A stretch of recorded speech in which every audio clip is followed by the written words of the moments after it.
Maka malaikat maut turun ke sini. Makanya ketika sakaratul maut sudah datang, maka yang baca Quran hentikan. Kenapa? Oh, memang gitu ya. Jangan semakin kenceng. Ayo Pak, insya Allah Pak, gitu. Al-Baqarah Pak, Al-Baqarah Pak. Al-Kahfi, Al-Kahfi. Enggak lah. Yang baca Quran berhenti dulu. Kemudian digantikan dengan kita mentalkin. Antum agak ke sana dikit.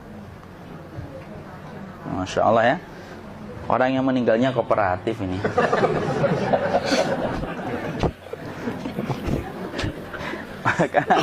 maka agak ke sini ya. Maka disunahkan kita untuk mentalkinnya. Nanti ketika mentalkin jangan terlalu sering, jangan terlalu membebani. Jangan terlalu sering itu la ilaha illallah, la ilaha illallah. Tidak gitulah. Berat nanti dia ngerasakan. Di situ Imam Qurtubi juga menyampaikan, jangan terlalu sering karena itu memberatkan dadanya. Jadi ketika mentalkin, saya sampaikan, boleh diganti atau enggak Ustadz? Enggak lah, talkin itu ibadah. Ibadah itu tauqifiyah. Tauqifiyah itu enggak usah diganti.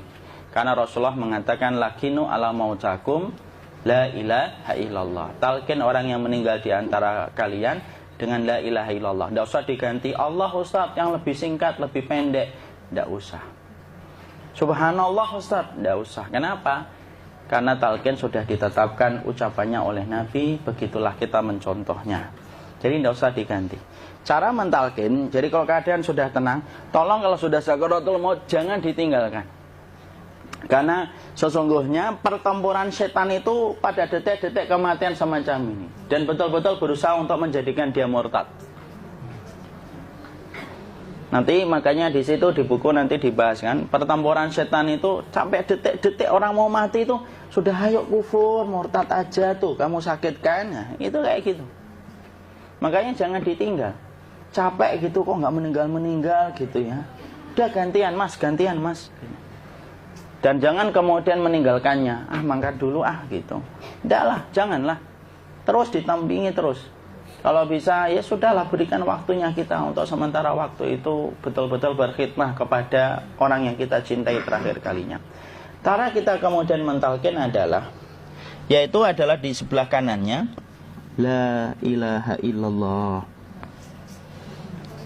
Biarkan dia mencerna dulu, tidak usah buru-buru kemudian kita langsung nimpali lagi. Dia mencerna dulu sembari kita doakan, peluk, ya Allah dimudahkan gitu. Kalau ada orang yang bisa ngucapin la ilaha illallah, itu siapa yang memberikan itu Ustaz? Yang memberikan kekuatan Allah Pak. Karena ngomong aduh aja sudah tidak mampu. Makanya Allah berfirman dalam surat Ibrahim, yusabbitullahu alladhina amanu bil qawli tsabit fil hayatid dunya wa fil akhirah. Allah teguhkan perkataan orang yang beriman dalam kehidupan dunia dan akhirat. Dunia itu ya ketika menjelang kematiannya. Makanya dia bisa ngomong la ilaha illallah. Sebenarnya ngomong aduh aja udah gak mampu. Kalau bisa ngomong, dia pasti ngomong aduhnya dulu. Tapi Allah yang menggerakkan. Ngomong la ilaha illallah. Makanya mangkana akhiru kalamihi la ilaha illallah dakhalal jannah. Barang siapa akhir kalamnya itu adalah la ilaha illallah, pasti masuk surga. Makanya kita lagi la ilaha illallah. Dah. Cerna dulu. Enggak usah minta diburu-buru ya. Enggak usah gini. Ayo la ilaha illallah. Ayo.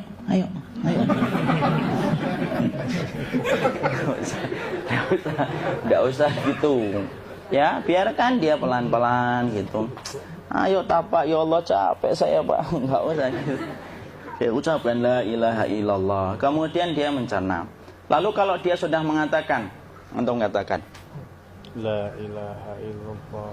Ya, kalau sudah mengatakan la ilaha illallah, berarti sudah. Enggak usah ditalkin lagi, enggak usah. Belum meninggal juga Ustaz? Enggak apa-apa, biarin aja. Dia di situ aja. Kecuali dia ngomong lagi dan enggak usah diajak ngomong, alhamdulillah ya Pak, ya Allah gitu. Terus dia jawab, alhamdulillah. Itu berarti ucapan terakhirnya alhamdulillah. Atau ketika habis ditalkin la ilaha illallah, dia ngelihat air. Nah, itu berarti ucapan terakhirnya air. Talkin lagi. Nggak usah marah. Aduh Pak minta air. Mau minta air nanti aja dikubur gitu loh. Jangan gitu. Biarin aja. Jangan kemudian setelah la ilaha illallah La ilaha illallah. Terus, ayo tutup, awas yang ngomong lagi ya. Nggak usah gitu juga. Maka kemudian setelah la ilaha illallah sudah, nggak usah diajak ngomong gitu. Terus kemudian nggak usah ada anaknya perempuan, ya Allah Pak, sudah bisa ngomong la ilaha illallah, usah gitu. Cukup dalam hati alhamdulillah gitu. Diam kita dengerin gitu. Disitulah nanti biasanya detik dia terakhir. Dia nanti ngeliat di sini Pak, prosesnya itu nanti kaki langsung sebagian jempol dingin dia. Kaki, telapak kakinya langsung kalau kita geningkan dingin kayak kaki yang kena AC langsung.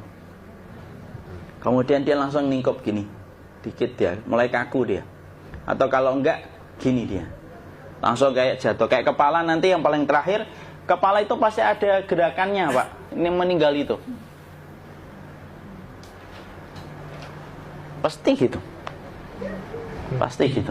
Karena apa? Sudah tidak ada beban ruh yang menahannya.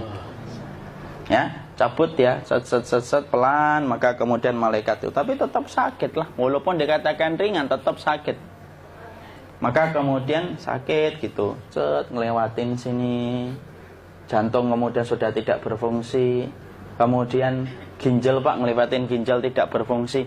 Bapak bayangkan kan, kalau yang pernah sakit batu ginjal Pak, sepakat nggak kalau kita batu ginjal itu sakitnya luar biasa Pak? Itu baru titik batu kecil di ginjal. Kita bisa bayangkan tiba-tiba ginjal tidak berfungsi. Sakitnya kayak apa Pak? Tiba-tiba ginjal nggak berfungsi, pankreas naik, kemudian tek jantung. Jantung ini dia masih hidup dia, di sininya masih hidup walaupun jantungnya sudah berhenti. Naik. Kemudian mata, dia ngelewatin mata. Organ tubuh yang paling setia sama ruh itu mata. Maka kemudian mata dia ngelihat dia, ngelihat keluarnya, naik dia. Ya, dilihat ini sama dia. Makanya Rasulullah mengatakan innar ruha idza qubida tabi'ahul basar. Ruh itu kalau dicabut, mata itu ngikutin kemana perjalanan ruh itu. Makanya ada yang meninggalnya gini. Ya itu bukan tanda su'ul khatimah. Itu tanda fitrahnya mata ngikutin ruh. Atau kemudian bukanya sedikit. Ada yang kayak senyum Pak. Ada yang kesini yang keringetan. Nah itu tanda husnul khatimah. Ada yang senyum. Jadi sakitnya setelah selesai itu plong gitu loh. Makanya kemudian ada yang tersenyum. Maka itu tanda. Kalau kita ngelihat orang yang membuka mata kayak gini, tidak usah takut. Cepat-cepat kemudian kita nanti tutup. Biasanya kalau terlalu lama, itulah yang menjadikan ini tidak bisa ditutup. Makanya harus pakai kapas akhirnya. Karena apa? Karena pas meninggal nggak langsung ditutup. Biasanya karena perawat takut, dokternya juga nggak tahu itu, dibiarin itu. Makanya ada beberapa mata yang ditutup pakai tensoplas kan? Sebenarnya kalau langsung bisa nutup dia, fitrahnya nutup mata itu. Jadi kemudian kita baca Allahumma firlahu warhamhu wa'afihi wa'fu anhu atau bismillah wassalatu wassalamu ala rasulillah, tutup. Bismillah. Tidak usah takut. Kecuali buka lagi ya, ini baru kita kabur bareng. Kalau buka lagi Pak, insya Allah Pak, ya Allah ya kita kabur bareng-bareng Pak. Diusap Pak, diusap gini. Enggak disenggol gini enggak. Begini kan, sudah meninggal dunia. Tangan boleh begini, boleh diluruskan, enggak ada ketentuannya. Boleh gini, boleh kemudian lurus. Enggak usah disalahin kalau ada yang lurus. Lu itu tangannya gimana sih? Posisikan kayak sholat. Enggak ada perintah kayak gitu. Jadi kemudian dikondisikan saja terus. Maka kemudian dipijit-pijit, akiknya dikeluarin. Kemudian jamnya dilepas, gigi palsunya dilepas kalau ada, ya. Kemudian apa setelah itu? Coba buku.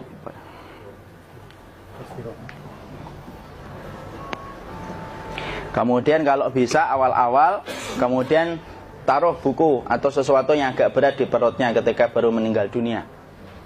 Kenapa kemudian ditaruh kayak gini?